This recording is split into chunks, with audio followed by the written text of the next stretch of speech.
জামায়াত নেতা দেলোয়ার হোসেন সাঈদীর বিরুদ্ধে যুদ্ধাপরাধের মামলায় সাক্ষ্য দিতে রাজি না হয় সাক্ষী সুখরঞ্জন বালিককে গুম নির্যাতনের ঘটনায় শেখ হাসিনা সাবেক প্রধান বিচারপতি সুরেন্দ্র কুমার সিনহা তৎকালীন প্রসিকিউশন সহ ৩২ জনের বিরুদ্ধে ট্রাইব্যুনালে অভিযোগ দায়ের করা হয়েছে।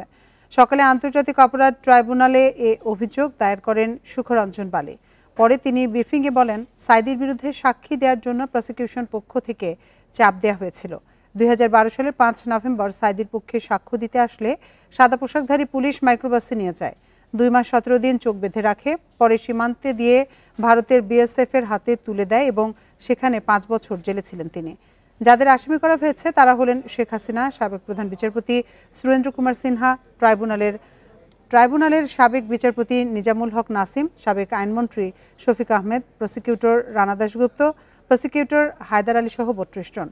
দেলোয়ার হোসেন সাঈদী আমৃত্যু কারাদণ্ড মাথায় নিয়ে ২০২৩ সালের ১৪ই আগস্ট হাসপাতালে মারা যান। আমার এলাকায় সে এমপি ছিল, সে যখন এমপি ছিল আমার মায়ের কোলে বসবাস করছে, সেই রকম সে একটা ভালো লোক ছিল। সেই জন্য সেই লোকটা যদি আজ যদি একটা মিথ্যা মামলা যদি তারে ফাঁসাই দেয়, সেইটাকে সত্য সাক্ষীর জন্য আমি আসছি এলাম। তাকে নানানভাবে প্রেশার ক্রিয়েট করছিল, তাকে হেনস্থা করছিল, তাকে শারীরিকভাবে লাঞ্ছনা করছিল, কিন্তু কোনোভাবেই উনি যেহেতু উনি বলেছেন, আপনারা একটা জিনিস খেয়াল করে নিশ্চয়ই শুনেছেন যে উনি বলেছে যে ওনার ভাইকে যেদিন মেরেছে উনি এবং ওনার মা প্রত্যক্ষ সাক্ষী দেখেছেন। যারা মেরেছে সেই সিচুয়েশনগুলো উনি পরিষ্কার দেখেছেন এবং সেখানে সাঈদী সাহেবের কোনো উপস্থিতি ছিল না। খাগড়াছড়ির রামগড়ে নিজ বাড়ি থেকে মা ও মেয়ের গলাকাটা মরদেহ উদ্ধার করা হয়েছে। তাদেরকে হত্যা করা হয়েছে বলে প্রাথমিকভাবে ধারণা করা হচ্ছে। নিহতরা হলেন বৃদ্ধা আমেনা বেগম ও তার মেয়ে রায়হানা আক্তার। বুধবার রাতে সদর ইউনিয়নের পূর্ব বাগানটিলা এলাকায় এ হত্যার ঘটনা ঘটে। স্থানীয়রা জানিয়েছেন, বাড়িতে শুধু মা মেয়ে দুজনই থাকতেন। সকালে প্রতিবেশীরা ঘরের দরজা খুলে মেঝেতে তাদের মরদেহ পড়ে থাকতে দেখেন। পুলিশে খবর দিলে পুলিশ ঘটনাস্থল থেকে মরদেহ উদ্ধার করে। হত্যার কারণ জানতে তদন্ত করছে পুলিশ।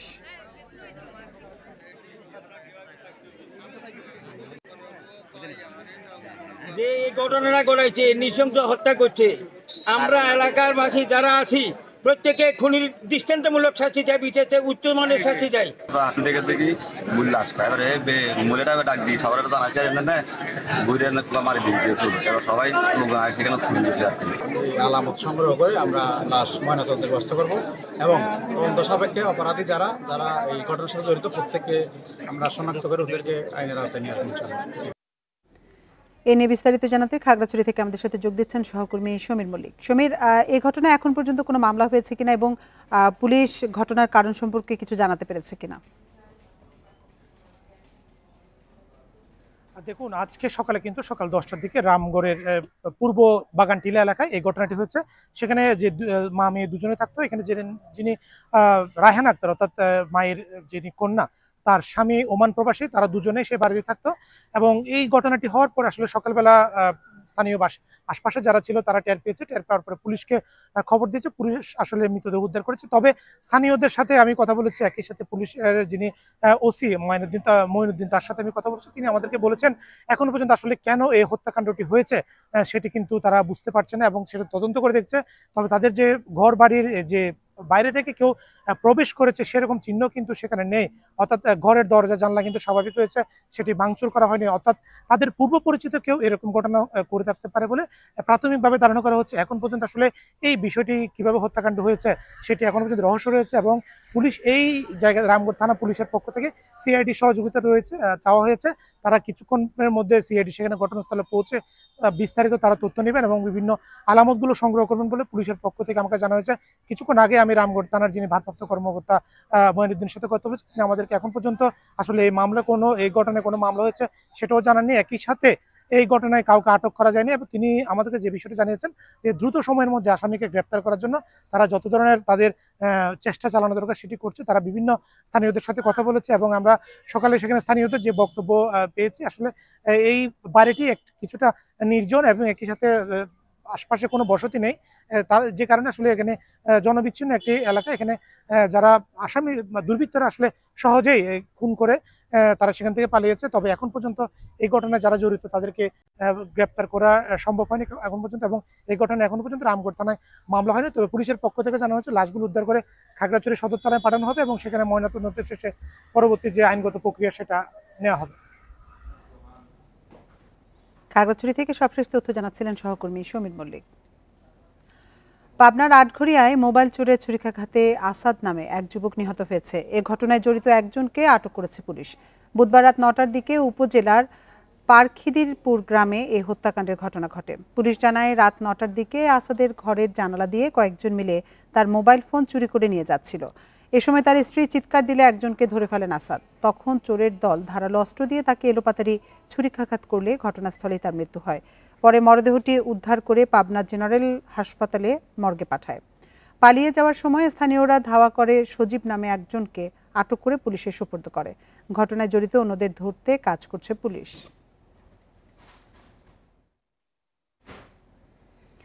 পাবনা শহর থেকে অপহরণের ৬ ঘন্টা পর মাদ্রাসা ছাত্র লামিম আহমেদ ফয়সালকে উদ্ধার করেছে র্যাব। অপহরণের শিকার ফয়সাল জামিয়া আশরাফিয়া মাদ্রাসার মক্তব বিভাগের শিক্ষার্থী। র্যাব জানায় বুধবার সকাল ১১টায় মাদ্রাসার পাশ থেকে অপহরণ করা হয় শিশু ফয়সালকে। পরে অপহরণকারীরা তার বাবা ফারুক সর্দারের কাছে ১৫ লাখ টাকা মুক্তিপণ দাবি করে। এ ঘটনায় ভুক্তভোগীর পরিবার ঈশ্বরদী থানায় অভিযোগ দায়ের করলে অভিযানে নামে র্যাব ১২। পরে তথ্য প্রযুক্তির সহায়তায় পাবনা কেন্দ্রীয় বাস টার্মিনাল এলাকায় অভিযান চালিয়ে অপহরণকারী সবুজ হোসেনকে আটক করা হয়। উদ্ধার করা হয় শিশু ফয়সালকে। আটক আসামিকে থানায় হস্তান্তরের প্রক্রিয়া চলছে বলে জানিয়েছে র্যাব। কুমিল্লা ২ আসন হোমনা মেঘনা পুনর্বহালের দাবিতে ঢাকা চট্টগ্রাম মহাসড়কের ভাটের চর এলাকায় ১ ঘন্টা মহাসড়ক অবরোধ করে বিক্ষোভ করে নাগরিক সমাজ। এতে মহাসড়কের ৫ কিলোমিটার জুড়ে সকাল ১০টা থেকে বেলা ১১:৩০ পর্যন্ত যানজট সৃষ্টি হয়। পরে অবরোধ তুলে নিলে যান চলাচল স্বাভাবিক হয়। গত ৩০ জুলাই আসন পুনর্বিন্যাসের খসড়ায় হোমনা ও তিতাস উপজেলা মিলে কুমিল্লা ২ আসন ঘোষণা করা হয়। এই খসড়া প্রত্যাখ্যান করে নির্বাচন কমিশনে আবেদন করে বিভিন্ন রাজনৈতিক দল ও নাগরিক সমাজ। আগামী ২৪ আগস্ট এই আবেদনের প্রেক্ষিতে শুনানি নির্ধারণ করে নির্বাচন কমিশন। এদিকে বাগেরহাটের ৪টি সংসদীয় আসন পুনর্বহালের দাবিতে ৩.৫ ঘন্টা বাগেরহাট মাওয়া সড়কের নওয়াপাড়ায় অবরোধ কর্মসূচি পালন করে সর্বদলীয় সম্মিলিত কমিটি।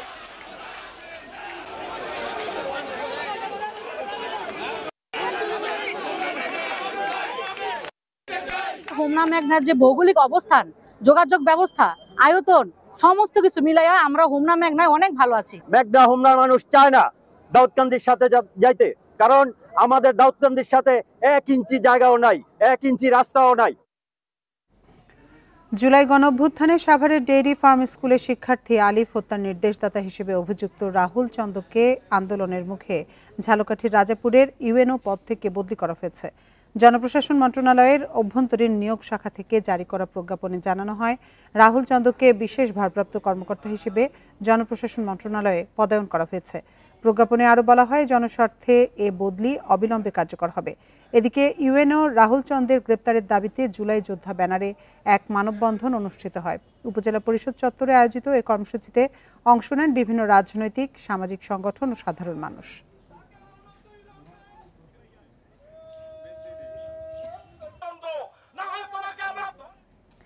সিলেটের নতুন জেলা প্রশাসক হিসেবে আনুষ্ঠানিকভাবে দায়িত্ব গ্রহণ করেছেন মোহাম্মদ সরওয়ার আলম। সকালে জেলা প্রশাসক কার্যালয়ে গেলে তাকে ফুল দিয়ে বরণ করে নেন কর্মকর্তারা। পরে সাংবাদিকদের সাথে কথা বলেন নবনিযুক্ত জেলা প্রশাসক। তিনি বলেন, সিলেটের প্রাণ প্রকৃতি রক্ষায় কাজ করবে জেলা প্রশাসন, সর্বোচ্চ দিয়ে জেলার মানুষের জন্য কাজ করবে বলে আশ্বাস দেন তিনি। সিলেটের পরিবেশ বিনষ্টকারীদের ছাড় দেওয়া হবে না বলে হুঁশিয়ারি দেন নতুন জেলা প্রশাসক। সাদা পাথর লুটের ঘটনায় সমালোচনার মুখে শের মোহাম্মদ মাহবুব মুরাদকে সরিয়ে সরওয়ার আলমকে জেলা প্রশাসকের দায়িত্ব দেয় সরকার।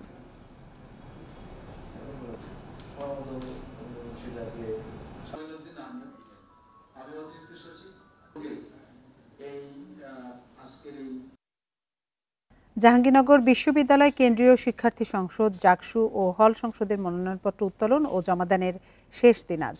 সকাল ৯টা থেকে দুপুর ২টা পর্যন্ত মনোনয়নপত্র উত্তোলন আর বিকেল ৪টা পর্যন্ত জমা দেওয়া হয়। এরপর আর কোনো মনোনয়ন ফর্ম জমা নেওয়া হবে না বলে এক বিজ্ঞপ্তির মাধ্যমে জানিয়েছে বিশ্ববিদ্যালয় প্রশাসন। এর আগে 18 ও 19 আগস্ট মনোনয়ন ফরম উত্তোলন ও জমার সময় নির্ধারণ করেছিল জাবি প্রশাসন। পরে ছাত্র সংগঠন ও শিক্ষার্থীদের সময় বাড়ানোর দাবির প্রেক্ষিতে একদিন সময় বাড়ায় নির্বাচন কমিশন। গত 2 দিনে কেন্দ্রীয় সংসদের জন্য 87 জন ও হল সংসদের জন্য 241 জন মনোনয়নপত্র সংগ্রহ করেন, আর জমা দিয়েছেন 4 জন।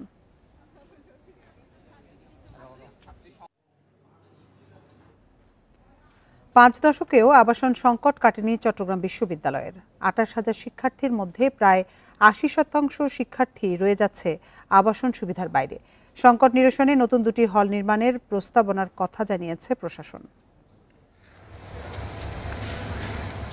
1966 সালে যাত্রা শুরু করা চট্টগ্রাম বিশ্ববিদ্যালয়ে আবাসিক হলের সংখ্যা 14টি, যার মধ্যে গত 15 বছরে নির্মাণ হয়েছে মাত্র 3টি হল।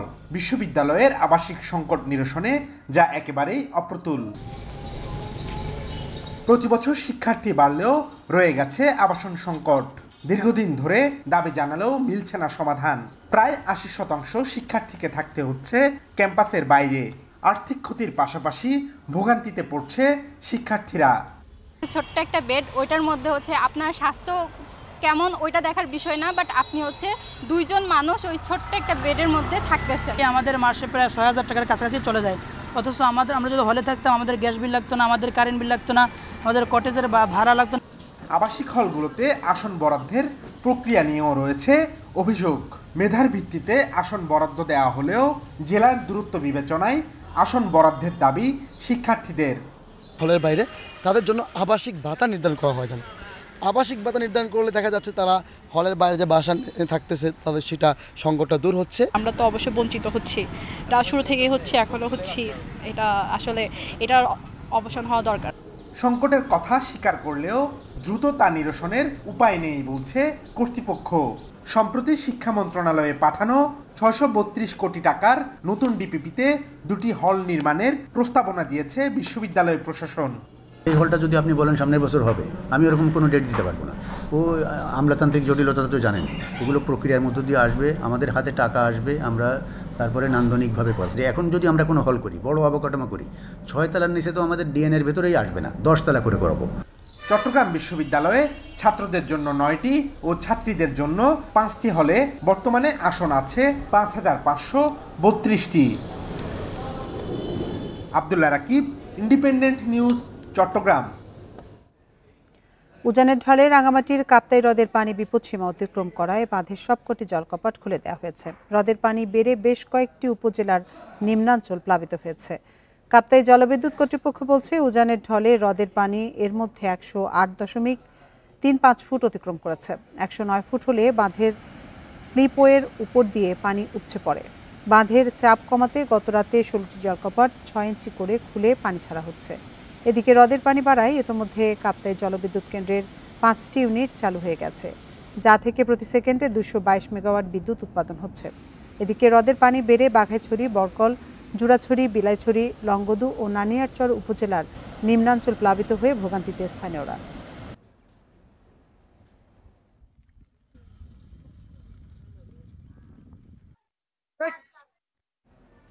মৌসুমী বায়ুর প্রভাবে সকাল থেকে থেমে থেমে বৃষ্টি হয় নোয়াখালী, লক্ষ্মীপুর ও কুয়াকাটায়। নোয়াখালী শহরের হাউজিং, মধুসূদনপুর, লক্ষ্মীনারায়ণপুর, ফকিরপুর, খন্দকারপাড়া সহ কিছু এলাকায় জলাবদ্ধতার সমস্যা দেখা দিয়েছে। শহরের বেশ কিছু সড়কে পানি জমে থাকায় ভোগান্তি বেড়েছে স্থানীয় বাসিন্দাদের। লক্ষ্মীপুরে বুধবার দুপুর থেকে বৃহস্পতিবার সকাল পর্যন্ত বৃষ্টি হয়, এতে দুর্ভোগে পড়েন শিক্ষার্থী ও কর্মজীবী মানুষ। এদিকে কুয়াকাটায় 3 দিন ধরে থেমে থেমে বৃষ্টি হয়। 3 দিনের বৃষ্টিতে তলিয়ে গেছে আমনের ক্ষেত। পচে যাওয়ার শঙ্কায় দুশ্চিন্তায় আমন চাষি সহ মৌসুমী সবজি চাষিরা। আগামী 5 দিন বৃষ্টিপাত অব্যাহত থাকতে পারে এবং দমকা বা ঝোড়ো হাওয়া বয়ে যেতে পারে বলে জানিয়েছে জেলা আবহাওয়া অফিস।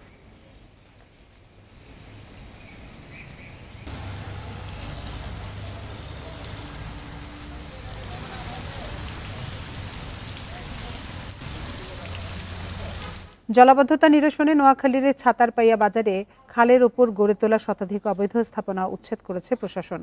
সকাল থেকে দুপুর পর্যন্ত সেনবাগ, সোনাইমুড়ি ও বেগমগঞ্জ উপজেলা প্রশাসন সমন্বিতভাবে এ অভিযান পরিচালনা করে।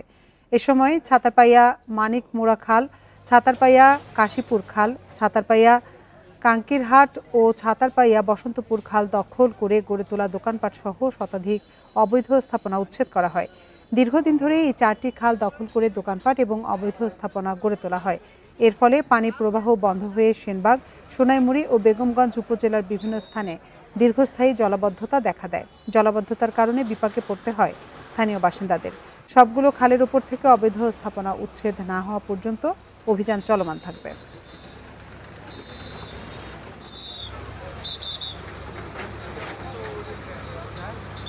এখানে প্রায় খালের 4টি অংশে আনুমানিক শতাধিক অবৈধ দখলদার কাজকে আমরা উচ্ছেদ করছি। উচ্ছেদ কার্য সম্পন্ন হওয়ার পরে এই অঞ্চলের পানি যে ফ্লোটা এখান থেকে চৌমনি খাল পর্যন্ত চলে যায়, এই পানির প্রবাহতে আর কোনো বাধা থাকবে না। চট্টগ্রামের বোয়ালখালীতে অভিযান চালিয়ে অস্ত্র, ইয়াবাসহ জাকির হোসেন, আরমান হোসেন জিসান ও জুবাইদ হোসেন রাব্বি নামে 3 জনকে গ্রেপ্তার করেছে সেনাবাহিনী। ভোরে উপজেলার কধুরখিল এলাকায় অভিযান চালিয়ে তাদের গ্রেপ্তার করা হয়। বোয়ালখালী আর্মি ক্যাম্পের ক্যাম্প কমান্ডার মেজর রাসেল প্রধান জানান, আসামিরা বেশ কিছুদিন ধরে এলাকায় ইয়াবা বিক্রি ও সাধারণ মানুষকে বিভিন্নভাবে হয়রানি ও হুমকি দিয়ে আসছিল। পরে অভিযোগের ভিত্তিতে ভোরে কধুরখিল এলাকায় বিশেষ অভিযান পরিচালনা করা হয়। অভিযানে 2টি দেশীয় পিস্তল, 3টি দেশীয় অস্ত্র ও 3টি মোবাইল ফোন সহ 3 জনকে গ্রেপ্তার করা হয়। পরে তাদের নামে মামলা দিয়ে বোয়ালখালী থানায় হস্তান্তর করা হয়েছে।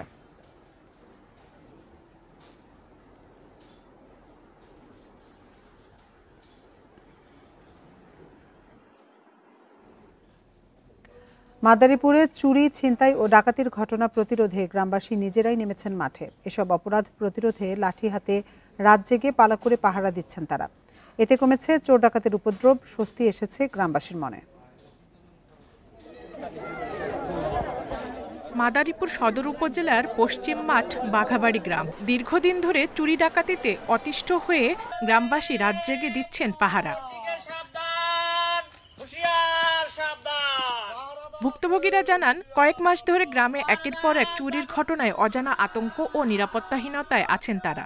এরপর সবাই মিলে আলোচনা করে সিদ্ধান্ত নেন নিজেরাই পালা করে পাহারা দেবেন গ্রাম। আমরা গ্রামে অনেক সতর্ক হয়ে থাকি, কিন্তু এরপরও আমরা ঘরে ভালোভাবে ঘুমাইতে পারি না। আমাকে এলাকায় যারা যত চুরি দাঁড়ি না হয়, এই জন্য আমরা বলছি, যদি চোর আসে আমরা কেউ ছাড় দেবো না, আর এই চোরের পক্ষ যে নেবে তারও ছাড় দেবো না। গত 1 মাসে জেলায় অন্তত 25টি চুরির ঘটনা ঘটেছে। চোর চক্র ধরতে অভিযানের পাশাপাশি গ্রামাঞ্চলে টহল বাড়ানো হয়েছে বলে জানিয়েছে পুলিশ। চুরি এবং ছিনতাই প্রতিরোধে মহাসড়ক কেন্দ্রিক টহল বাড়িয়েছি এবং এলাকা কেন্দ্রিকও আমাদের যে যারা বিভিন্নভাবে পেট্রোলিং করছে, টহল দিচ্ছে গ্রামের মধ্যে, এর ব্যাপারে আমাদের জিরো টলারেন্সি এবং যেই অপরাধী হোক না কেন আমরা তাদেরকে আইনের আওতায় নিয়ে আসবো। প্রতিটি গ্রামে এ ধরনের উদ্যোগ নিলে অনাকাঙ্ক্ষিত অনেক ঘটনায় প্রতিরোধ করা সম্ভব হবে বলে মনে করছেন ভুক্তভোগীরা। Independent news.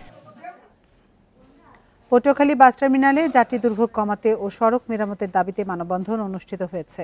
সকালে আমার বাংলাদেশ পার্টি, এবি পার্টির আয়োজনে বাস টার্মিনালে এই মানববন্ধন অনুষ্ঠিত হয়। এ সময় বক্তারা বলেন, দীর্ঘদিন ধরেই বাস টার্মিনালের বেহাল দশা। সামান্য বৃষ্টি হলেই টার্মিনাল এলাকায় জলাবদ্ধতা সৃষ্টি হয়। এতে ভোগান্তিতে পড়তে হয় যাত্রী ও পরিবহন শ্রমিকদের। তাই দ্রুত সময়ের মধ্যে বাস টার্মিনালটি সংস্কার কিংবা পুনর্নির্মাণের দাবি জানান তারা। 2003 সালের 1,65,00,000 টাকা ব্যয়ে 2 একর জমির উপর বাস টার্মিনালটি নির্মাণ করে এলজিইটি। পরে তারা এটি পৌরসভার কাছে হস্তান্তর করে।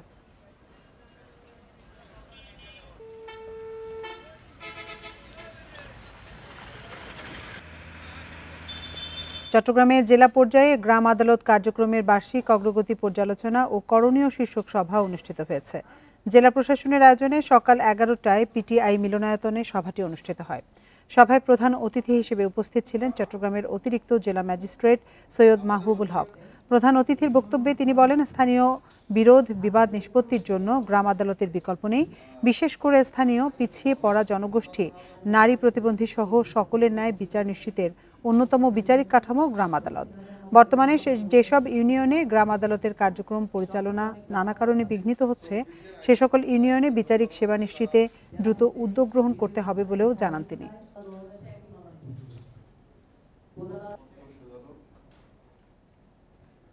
সুনামগঞ্জের হাওড়বাসীর জন্য কেনা 4টি নৌ অ্যাম্বুলেন্স পড়ে থেকে নষ্ট হয়েছে। কোটি টাকা খরচ করে কেনা এসব অ্যাম্বুলেন্স কাজে আসেনি।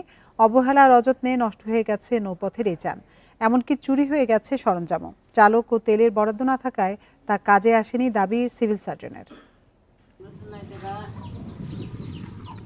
সুনামগঞ্জের দুর্গম তাহিরপুরের গ্রাম বরদলের বাসিন্দা শাটুর্দা আয়েশা বেগম কিছুদিন আগে রাতে অসুস্থ হয়ে পড়লে নৌকা না পাওয়ায় হাসপাতালে নিতে স্বজনদের অপেক্ষা করতে হয় সকাল পর্যন্ত। রোগীদের নৌপথে হাসপাতালে নেওয়ার জন্য স্বাস্থ্য কমপ্লেক্সের নৌ অ্যাম্বুলেন্স থাকলেও তা কখনোই পাননি হাওরবাসী। নৌকায় দেয় ফেরত যায়, যাইয়া বাদ নৌকায় দেয় তার যাই। আমরা যে হসপিটালে একটা নৌযান আছে সরকারি, আমরা এটা জানি না। 2013 থেকে 2018 সাল পর্যন্ত জেলার তাহিরপুর, জামালগঞ্জ, সাল্লা ও ধর্মপাশা উপজেলার জন্য 4টি নৌ অ্যাম্বুলেন্স কেনে তৎকালীন সরকার। প্রতিটি নৌযানের দাম দেখানো হয় 30 থেকে 40 লাখ টাকা। কোটি টাকা অ্যাম্বুলেন্সও এখন পরিত্যক্ত, চুরি হয়ে গেছে সরঞ্জামও। ব্যবহার না হওয়ায় খুলে রাখা হয়েছে ইঞ্জিন। এটাতে কোনোদিন রোগী টানা হয় নাই, এটার মেশিনেই কয়ে আছে। আর যে বোটটা আছে, বোটটা এক মতন মেডিকেলের পুকুরে বুড়াইল আছে, এটাতে ফুলাফানে খেলাধুলা করে। পুকুরও না ফালাই হয়েছে, পুকুরও এটা নষ্ট হয়ে পুকুরে ডুবে রয়েছে, হাসপাতালের পুকুরও। চালক ও তেলের বরাদ্দ না থাকায় এমন অবস্থা বলছেন উপজেলা স্বাস্থ্য কর্মকর্তা। ব্যবস্থা নিতে ঊর্ধ্বতন কর্তৃপক্ষকে চিঠি দেওয়ার কথা জানান সিভিল সার্জন। জ্বালানি এবং চালক দেওয়া হতো, তাহলে অবশ্যই এটা সঠিক ব্যবস্থাপনার মাধ্যমে আপনার এটা চালালে রোগী উপকৃত হতো। এগুলোর একটা সমাধান করার জন্য হয় এখানে চালক দেওয়া হোক, সাথে ফুয়েল সহ অন্যান্য লজিস্টিক, অথবা এটাকে এখান থেকে সরাই ফেলানো হোক। নাহলে এটা আসলেই অব্যবহৃত অবস্থায় দীর্ঘদিন থাকলে যে কোনো যন্ত্রপাতি আসলে নষ্ট হয়ে যায়। প্রত্যন্ত এলাকার মানুষের স্বাস্থ্যসেবা নিশ্চিতে নৌ অ্যাম্বুলেন্সগুলো প্রয়োজনীয় সংস্কারের পর চালুর দাবি হাওরবাসীর। Zakir Hossain, independent news, Sunamganj. বুড়িগঙ্গা নদীর তীর থেকে অবৈধ স্থাপনা অপসারণে দ্বিতীয় দিনের মতো যৌথ অভিযান চালাচ্ছে ঢাকা জেলা প্রশাসন ও বিআইডব্লিউটিএ। বেলা 11টা থেকে শুরু হয় এই কার্যক্রম। অভিযানে ভাঙা হচ্ছে অবৈধ ডকইয়ার্ড, দোকান ও কয়েকটি আধাপাকা ভবন। এছাড়া বুধবার শুরু হওয়া সাবেক প্রতিমন্ত্রী নসরুল হামিদের বাংলো বাড়ি ভাঙার বাকি কাজও আজ হবে। এর আগে বুধবার দক্ষিণ কেরানীগঞ্জে নদীর জমিতে অবৈধভাবে করা সাবেক প্রতিমন্ত্রীর বাংলো বাড়িটির একাংশ ভাঙা হয়। অতীতে কয়েকবার চেষ্টা করলেও ক্ষমতার দাপটের কারণে ভাঙা যায়নি বাড়িটি, জানান বিআইডব্লিউটিএ এর কর্মকর্তারা। তারা জানান 2019 সালে বুড়িগঙ্গার নদী ও আশপাশের সরকারি জায়গার সীমানা নির্ধারণ করা হয়। প্রভাবশালীদের অবৈধ স্থাপনার কারণে সংকুচিত হয়ে পড়েছে নদী। এসব জমি পুনরুদ্ধারে নিয়মিত অভিযান চলবে।